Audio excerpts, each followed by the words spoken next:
kalau boleh aku bilang, untuk teman-teman dari tim Onyx itu sendiri. Dan kali ini mereka ban semuanya dari kubu RRC Philippines. Mereka nggak mau pusing kayaknya. Udah ban aja. Yap. Dan ada Valentina yang terlepas. Diambil langsung. First pick Valentina. Jelasnya ini akan memusingkan lawan untuk memikirkan. Wah ini tapi aqua banget sih om picknya. Kamu banget ya? Aqua banget. Iya, kamu banget. Kamu banget. Aqua banget. Oke, tapi ya Valentina memang cukup power dengan Valentina.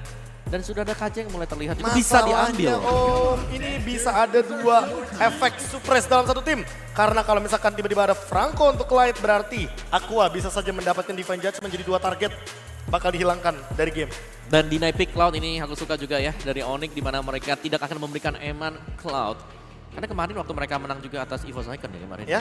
Cloud-nya benar-benar menunjukkan kelas dia. Wah itu beda banget sih emang. Yap, dan kemenangan dari Dia mainin BMI untuk 2 lawan 1 jadinya tiba-tiba wah. Pemanfaatan yang luar biasa. Yes, dan sekarang dengan adanya Kaja, suppress skill sudah dimiliki oleh Onyx. Mereka bisa main pick off dari awal ya untuk Kiboy-nya. Tapi kita belum tahu juga karena untuk pick off dari Kaja sendiri. Beatrix Franco kah? Beatrix Franco untuk Franco Clyde. cover boleh sih untuk cover lagi untuk like ya. Arlot, ini dia. Hero Isi Nuts lagi. yang sempat kita mention sebelumnya bahwa memang ini dari RRC Philippines juga memainkan hero sisi sehingga gak cuma satu hero sisinya tapi ada dua di sana. Franco. 3 bahkan dari sisinya. Ya bahkan kalau misalkan nanti Aqua tiba-tiba mengambil Divine Judgment milik Kiboy. Ya, Terrify juga termasuk sisi kan. Jadi ya 3 mini sisi ini ada di Arlot, ada di Valentina. Kalau big sisi suppress-nya ada di Franco. Iron Hook-nya ini bakal membatalkan semua setup-setup dari lawannya. Blind Hook 50-50. Ya apalagi udah gak ada Kadita nih. Yap. Yang dimana kita tahu sendiri beberapa kali mungkin Suns mendapati sebuah movement yang mahal untuk mendinai hal tersebut. Tapi kali ini Masha dari Boots. Sebuah hero kemenangan juga. Bahkan kalau bisa dibilang dia yang benar-benar sering memunculkan Masha ini. Setuju ya, apalagi dengan build yang unik dari Boots sendiri. Swift Boots plus Corrosion Fight. Ya. Masya dia, jadi mengincar untuk attack speed di Attack early game. speed dan jangan lupakan juga bahwa dengan kehadiran dari Gordon Helmet, dia makin durable dan Thunderclap-nya ini akan menimbulkan efek yang mengerikan ketika kita berbicara late game. Yes, no win-win. Langsung tereliminasi juga. Satu mungkin marksman yang bisa dibilang nggak terlalu prio sekarang, tapi masih bisa dipakai ya dengan adanya emblem marksman dan juga jelas. Ben Swift Leslie kah? Boots. Leslie? Leslie Beatrix masih ada ya. Oh ya, Leslie juga power kan di Eman. Power banget Eman. Eman ini rata-rata hero yang berkaitan dengan Cloud ya pokoknya. Beatrix, Leslie, Brody, Kari juga sebenarnya bisa sih kalau Kari bahkan oke banget karena dia membawakan Franco di sana defensive play. Ya. Bisa saja dimainkan untuk memberikan counter setup yang lebih kejam nantinya. Demon Kite pun belum kelihatan untuk hero-nya saat ini. Karena kita masih melihat ada Masha di sana. Jadi optional hero assassinnya juga ada banyak banget yang ke-deny. Basha juga di-ban. Fredrin mungkin saja bisa diambil. Karena kebetulan untuk dari kubu Onyx itu sendiri belum memiliki jungle sampai saat ini. Ya, tapi Fredrin bedanya agak susah mungkin untuk melakukan invasi ya. Gak ada Baxia Shield Unity yang bisa membuat dia lebih mobile. Tapi ya sekali lagi dia adalah tank yang bisa sustain untuk teamfight jangka panjang, durable. Dan itu yang biasanya dicari memang. Cuman dari sisi pemberian damage untuk RCPH, kita tahu bahwa Arlot sendiri hanya dengan satu Hunter Strike, damage-nya sebenarnya gak terlalu besar. Ya. Tapi dia juga sustain loh di garis depan. Lagi Vengeance-nya dia melawan ada. Masha ya yang emang notabene sisinya nggak terlalu banyak. Aku malah berpikir ya 2 pick terakhir dari Onyx ini malah akan menuju ke arah itu tadi satu Fredrin. Atau Joy mungkin bisa dipakai.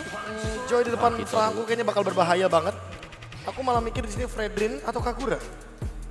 Fredrin Kagura oke banget karena balik Ambil lagi. Fredrin dulu gak sih? Ya ambil Fredrin dulu. Kaguranya di last pick untuk memberikan elemen of surprise karena nggak ada one-one jadi nggak ada hero yang immune terbang tiba-tiba sehingga targeting dari Suns kali ini mungkin saja bisa dibawakan. Tapi seingatku waktu dulu aku bareng sama dia tuh nggak begitu suka Kagura masalahnya om. Oke, Karena alasannya satu, clearnya lama. betul, setuju sih. Tapi ada, itu dia Kari dan Akai kalau mau dipergunakan oleh Arashi. Bisa banget, karena Akai akan selalu bisa membuat pasif dari Arlot nyala secara terus-menerus. Oke. Jungler ya tapi ya. Ya udah pasti Ya, jungle yang jungle. tersisa karena kalau kita berbicara Fredrin, satu kali kena heavy spin dia nggak bakal bisa bergerak kemanapun walaupun dia punya tough boots ya. Dan di sini hanya berharap kepada Lord nantinya dengan efek knock up airborne. Kalau misalkan emang benar-benar connect, itu bisa dimanfaatkan untuk Akai. Tapi untuk sekarang Karina ini dia. Demon Kite kembali Demon dengan Kite. hero kemenangan dia di MPL Filipina. Tapi ternyata yang digunakan oleh Suns adalah Novaria. Out of nowhere terlalu banyak hero yang tidak diekspektasikan oleh kita. Tapi Karina ini mengingatkanku kepada MPL Filipina season yang ke-9. RSG Filipina pada saat itu memang menggunakan 3 hero ini. Franco, Karina. True damage-nya terlalu banyak. Iya, tapi sekarang tanpa defense item. Apakah Karina memang sustain untuk bisa menjaga ya, menahan efek dari Fredrin? Yes, dan yang pasti nanti kita bakal lihat aja kayak gimana keseruannya karena kita sudah melihat adanya draft pick dari masing-masing tim. Dan sebentar lagi kita bakal langsung aja lempar ke caster kita yang sudah ready di sana. So langsung aja, caster take it away. Oke, ini dia pertarungan para juara MSC. Menarik sekali. Onyx bertemu dengan RSG PH. Wow, pastinya masih ditambah dengan Lim Kocho Dan juga ada Cipi tentunya. Kita berdoakan menemani kalian di match yang cukup panas bisa dibilang. Karena ini penentuan ya. Apakah dari kedua belah tim ini masih bisa stay di upper bracket? Karena kalau ngomongin upper bracket, tiketnya bakal jauh lebih mulus. Berbanding terbalik dengan ketika mereka dari salah dua tim ini turun ke area lower bracket, Lim. Betul, dan untuk prediction, sepertinya kita sepakat bahwa Onyx akan maju lewat jalur upper bracket. Dan langsung saja kita masuk ke dalam game kita yang pertama antara Onyx berhadapan dengan RSG PH. Alright, ini dia Onyx from Indonesia melawan teman-teman dari RSG Filipina yang kita tahu betul belum boleh di-underestimate. Terlebih lagi dengan 5 line up kemenangan mereka juga yang dimana yang perlu diperhatikan. Sebetulnya dari RSGPH ini like sih. Like punya power untuk ngebuka momentum, ngebuka setupnya tuh benar-benar bagus banget. Tapi membahas dari area dari sisi emblem ya, ada satu breath match yang dimiliki oleh dari RSGPH, tentunya dari Nats yang memang berada dari sisi samping. Dengan adanya satu buah emblem tersebut, kita tahu betul bagaimana nantinya akan ada 5% HP tambahan, Lim, Betul, di dan setiap pukulan. Dan ini adalah hero andalan nih dari Demon Kite ya, menarik banget nih. Rosternya juga sama ketika mereka mendapatkan title dari juara MSC. Nah, ini yang menarik nih, dari segi emblem juga sudah kita bedah tadi sedikit. Yang pasti mid lane-nya sama-sama menggunakan Impure Edge.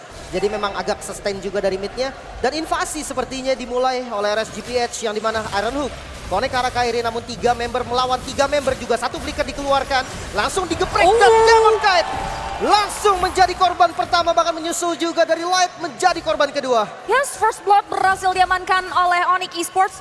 Disusul lagi dengan hilangnya sang jungler. 2 keuntungan terpantau sudah diamankan oleh teman-teman dari Onyx. Tapi Keyboy bakal coba untuk main ngeganggu karya, pola, rotasi, dan juga jungle pattern yang bakal terus dipantau dari Demon Kite yang tadi udah dibahas-bahas dengan comfort hero yang sedang digunakan juga. Kita tahu betul nantinya dengan Little Ignitions, burst damage yang diberikan tuh akan seperti apa. Momen yang dimaksimalkan oleh seorang Demon Kite yang perlu diwaspadai oleh Onyx. Sejauh mata memandang, RSGPH mereka masih pulang dengan tangan kosong, tapi setup Turtle nampaknya udah mulai di-poking. Bahkan sudah ada satu buah Astral Echo untuk buka Visions dan slow evac Nats. Bakal coba dipukul mundur, berikut juga dengan area Boots yang berada di area garda depan.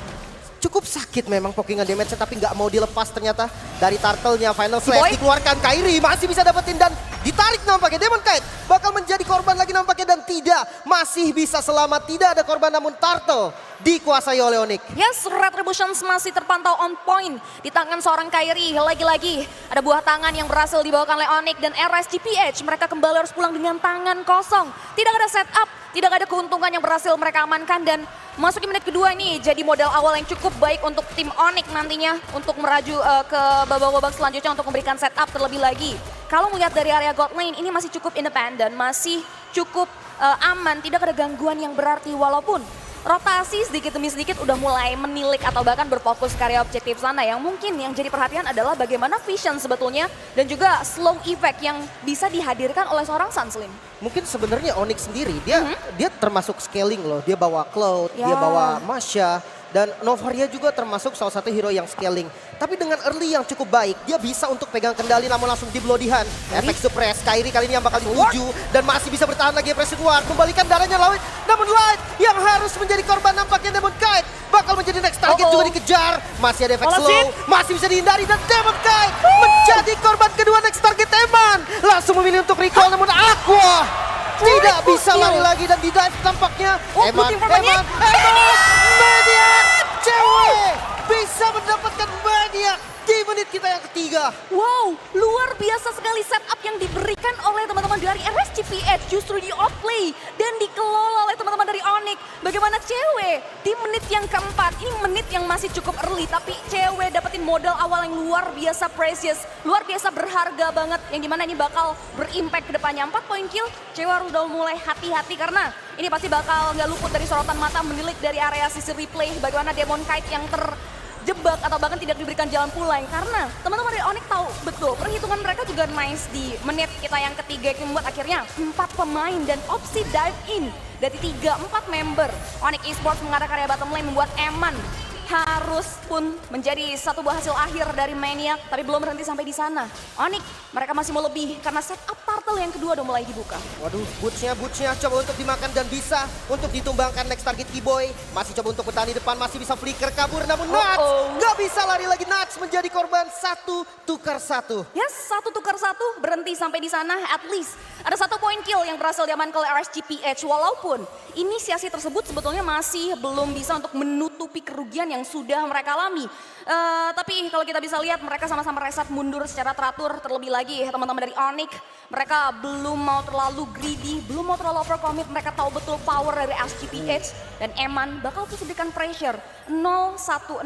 Ini angka yang cukup buruk untuk seorang gold laner yang dimana menit kelima jungler mereka tidak diperbolehkan bermain secara agresif. Kita tahu betul ya posisi late game insurance dari RSGPH itu ada di tangan seorang Eman. Masalahnya match up-nya ini loh, cewek dia 4 kill, Maniac yang tadi membuat itemnya akan unggul jauh pastinya daripada Eman. Tadi kita lihat pokingan damage dengan basic attack-nya aja sakit banget dan conceal. Kiboy kali ini coba untuk zoning out saja. Outer turret di arah bottom lane yang coba untuk dituju dan bisa disecure oleh Onyx. Wah ini bagus banget sih, zoning out, RSGPH mundur dan setup. Dan momen yang diberikan oleh Onyx memberikan space yang dimaksimalkan oleh cewek untuk menghancurkan satu sektor bangunan turret yang dimulai oleh RSGPH. Sejauh mata memandang perekonomian dipegang kendali betul oleh teman-teman dari Onyx. Dan RSGPH mereka berada di keadaan yang cukup merugi di menit kita yang ke-6.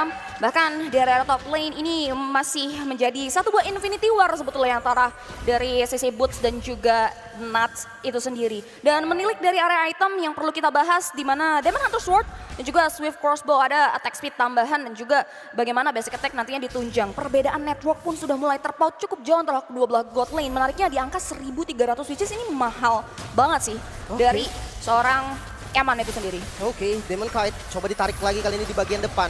Nahan damage yang terlalu banyak masih ditempel. Town yang cukup bagus dari Kairi. Knock up lagi Demon Kite. Gak bisa kabur lagi dan Turtle kali ini bakal menjadi milik Onyx kembali seharusnya. Perfect Turtle Israel. Onyx mendominasi dengan 4.000 gold lead. Dan bahkan Boots aware banget ya. Mereka mau nukar turtle yang berhasil diamankan oleh Onyx di turtle ketiga dengan area satu buah objektif turret. Tapi langsung dihentikan dengan area rotasi yang dimiliki oleh seorang Boots. Terlebih lagi switch lane nampaknya juga udah mulai dilakukan antara cewek dan juga seorang Boots. Di mana cewek disusul dengan ada Kiboy. Bakal memukul mundur Nuts yang gak mau mengambil resiko Aran Hook. Bakal dibuka dengan ada satu Bloodhound dan Final Slash yang dibuka dari seorang Nuts. Tapi lihat 3 member RSGPH mereka masih belum bisa mengolah dan mengklaim satu poin kill. Dan Kairi berhasil mengeliminasi 2 pemain dari RSGPH. Berikut juga dengan area 2 sektor bangunan turret yang dimiliki oleh RSGPH. Bisa mahal banget harganya. Onyx mendominasi kali ini bahkan dengan hampir 6.000 gold lead dan Suns. Seperti biasa, recall dari Suns gak pernah putus. Namun kali ini dengan objektif yang diungguli sekali oleh Onyx, bahkan inner turret di bagian top lane udah nggak ada. Invasi ke arah purple buff, ini menjadi mungkin apalagi Demon Kite masih bisa secure dengan retribution barusan. Dan pressure yang diberikan oleh Onyx ini tidak main-main. Dengan hero scaling, cewek dia bisa mengungguli dari segi itemnya. Bahkan Suns juga 10 assist didapatkan oleh Suns, 100% team fight participation. Tidak pernah absen dari setiap kill yang terjadi. Ini benar-benar menjadi satu buah momen yang baik untuk teman-teman dari Onyx Esports. Dan bahkan mereka tahu betul dan memperhitungannya dengan sangat detail. Mereka memilih untuk tidak terlalu bermain agresif. Terlebih lagi RSGPH belum ada setup yang pasti datang dari seorang Like. Dan bahkan di sini untuk pengambilan karya semak-semak juga terbatas banget karena memang udah dikuasai oleh teman-teman dari Onyx. Tapi Boots bakal coba untuk ngebait. Kita tahu betul dari sisi Boots sendiri masih terlalu tebal, belum bisa menjadi santapan untuk pemain-pemain RSGPH, tapi mid lane, outer turret, tinggal satu sentilan lagi yang nampaknya berhasil dihancurkan oleh seorang cewek ini yang membuat nantinya Onyx bakal jauh lebih luas lagi untuk melakukan ekspansi atau bahkan melakukan invasi terhadap jungle yang dimiliki oleh seorang Demon Kite. Sebenarnya tadi udah coba rotasi dari RSGPH, dia coba untuk makan ke arah bottom lane. Tapi Boots ini bukan target yang cocok. Boots ini bukan target yang bisa diambil secara mudah. Sementara kali ini Lord yang coba untuk di setup Keyboy. Masih ada di bagian depan, coba untuk membuka vision dan Demon Kite kali ini yang coba untuk ditarik Lordnya bisa diamankan oleh Onyx. Langsung fokus semuanya karena Demon Kite masih bisa lari nampaknya namun di town. Langsung dimajuin lagi kali ini Boots yang tertangkap di bagian depan namun damage dari RSGPH tidak cukup nampaknya. Masih bisa mundur, belum ada korban dari pertarungan tersebut. Yes, Konsil menyelamatkan nyawa dari seorang Demon Kite sehingga tidak ada korban jiwa yang berguguran di area skirmish yang terjadi di area sisi Lord Pit. Lord berhasil jatuh di tangan Onyx Esports di mana mereka memegang dan memimpin kendali permainan di game yang pertama. Tidak memberikan nafas tambahan, tidak memberikan kesempatan buat sang lawan RSGPH untuk bisa menjadi atau bahkan memberikan satu buah setup counter. Karena Lord ini tanpa Lord aja satu inner top turret mereka udah hilang. Dengan adanya Lord yang berhasil disecure oleh Onyx, kita tahu betul nantinya mereka bakal coba untuk memanfaatkan Lord tersebut untuk penghancuran inner turret yang dimiliki oleh RSG. Oke, bahkan Sans juga dari Astral Recall-nya. Kita lihat damage yang diberikan tuh sakit banget. Demon Kite bikin ke arah sustain nampaknya. Karena bar HP-nya banyak banget, otomatis dia bikinnya memang ke arah item tank. Dan untuk sekarang Lord-nya masih ada di bagian top lane. Boots yang bakal coba untuk nge-follow, di belakangnya masih ada Kairi juga. Namun inner turret nih sebenarnya adalah tujuan utama dari Onyx sendiri. Bottom-nya udah hilang, mid lane-nya juga udah hilang. Dan Lord-nya ini masih berdiri, artinya mungkin bisa untuk cicil sedikit ke arah base turret atau mungkin mengamankan satu buah base turret juga menjadi keuntungan pastinya untuk Onyx sendiri. Dan yes, defense yang coba dilakukan kali ini Aqua ditarik nampaknya Keyboy masih bisa mundur ke arah belakang. Keyboy masih bisa selamat, tidak ada inisiasi lebih lanjut dan satu buah base turret di bagian top lane yang hilang. Wah, ini mahal banget harganya. Kita tahu Lord yang pertama belum ada efek charge dan Onyx berhasil menembus pertahanan dan bahkan menembus pasif yang aktif di area base top lane sana. Mereka masih mau lebih, Keyboy yang setengah darah maju ke depan dengan satu buah Divine Judgment, Immortality yang terbal dalam tubuh Keyboy pun pecah. Tapi lihat, blessing duet dibuka oleh seorang cewek, mengikis dan memukul mundur beberapa pemain dari RSGPH. Belum ada satu pemain yang tumbang tapi like nampaknya tak mampu untuk men-sustain dealing damage yang diberikan wave minion yang minim. Membuat teman-teman dari Onyx Esports belum bisa menghancurkan satu base middle turret. Waduh, masih bisa di-defense memang oleh RSGPH, namun gempuran dari Onyx selalu diberikan tanpa adanya henti. Astral Echo lagi ngebuka ke arah vision. Wave minion di arah mid lane masih bisa di-clear dan kali ini Keyboy dengan darah yang gak terlalu baik lagi untuk maju. Akhirnya Onyx memilih untuk mundur, reset lagi dari temponya. Dari segi gold, 10.000 gold lead. Ini angka yang sangat-sangat fantastis. Apalagi menitnya baru mau masuk ke arah menit 12. Ini masih benar-benar menit yang belum terlalu masuk ke arah mid game juga walaupun udah menuju ke area sana ya. Apalagi damage turret yang ditorehkan melalui Lord Advantage mengarah ke angka 21.000. Itu besar banget dan dampak yang diberikan oleh Lord tersebut mengarah ke area Onyx benar-benar terlalu positif dan bahkan besar. Dan Lord di menit ke-12 kita tahu ini Lord yang sudah diperkuat, bahkan sudah mulai di setup juga RSGPH dengan adanya ketertinggalan perekonomian dan juga perbedaan dari gap level ya, yang dimana terpaut di angka 2 level, mempengaruhi damage retribution ke area Lord yang membuat teman-teman dari RSGPH memilih untuk tidak melakukan kontes. Mereka bakal coba untuk memikirkan setup defensif karena Onyx akan kembali mempersiapkan satu buah serangan yang bisa dibilang nih ultimate serangan sih. Karena kalau kita ngomongin dua base turret yang dimiliki RSGPH, ini tinggal beberapa sentilan lagi udah hancur. Sebenarnya untuk Lord yang sudah enhance sekarang ya, di arah base turretnya memang udah di arah top lane udah nggak ada sih. Tapi ya untuk super minion di arah mid dan juga bottom lane, mungkin ini yang bakal menjadi kunci utama dari Onyx juga. Untuk hero high ground defense dari RSGPH terlihat cukup minim nampaknya. Bahkan clear wave arah minionnya aja itu agak sulit. Dan di arah mid lane, Kairi Langsung fokus terhadap base turretnya dari Aqua. Yes ditarik nampaknya Aqua di bagian depan. Satu yang menjadi korban cewek. Ini bukan target yang baik. Pastinya Onyx harus reset sedikit. Namun tampaknya dari Onyx tidak kendor sama sekali. Mereka masih coba kasih pressure-nya dengan Lord yang ada dan ditarik. Kali ini cukup berbahaya. Keyboy harus tumbang. Mundur kali ini dari Onyx. Tidak boleh terburu-buru. Wah, Divine Judgment dibalas dengan adanya satu buah final slice yang out of nowhere mengarah ke area cewek. Satu member penting yang sedang membawa tabungan yang cukup besar harus ter-shutdown. Dan dua pemain dari Onyx harus hilang. Tapi dibayarkan dengan ada satu buah base mid lane turret sebetulnya yang berhasil dihancurkan. Melik dari area item. Cewek udah ngamanin ke area 3 item yang mumpuni ya. Dengan area Crescent Sight, Demon Hunter Sword, Malefic Roar, Golden Staff. Mengarah udah bahkan full item ya. Dengan area Wind of Nature dia ready banget sebetulnya untuk menyikapi serangan attack dari Magical dan juga physical anak-anak RGPH. Tapi kalau membahas dari area sisi Kairi sendiri dengan adanya jungler durability, power dia untuk menjadi badan dengan ada Antivirus dan juga Athena Shield, ditambah lagi dengan area Sky Golden Helmet dan Still Light Plate, ini udah sangat-sangat cukup untuk Kairi bisa menahan damage yang datang dari anak-anak RSG. Oke, dan conceal play kali ini Onyx Dibalas dari bagian conceal. depan langsung dibuka oleh Kairi. Visionnya masuk kali ini Keyboy menarik satu target Blessing cewek Duet. dengan Blessing Duetnya yang Slash. masih bisa di cancel nampaknya dengan Final Slash. Namun fightnya agak sedikit berat karena RGPS karena 3 member yang harus hilang. Aqua pun hilang. 4 member yang harus hilang dan Demon Kite kali ini terpisah dari komplotannya, menyisakan Demon Kite sendiri yang ditempel terus oleh Keyboy. Nggak dikasih pulang, maju terus, base langsung difokusin.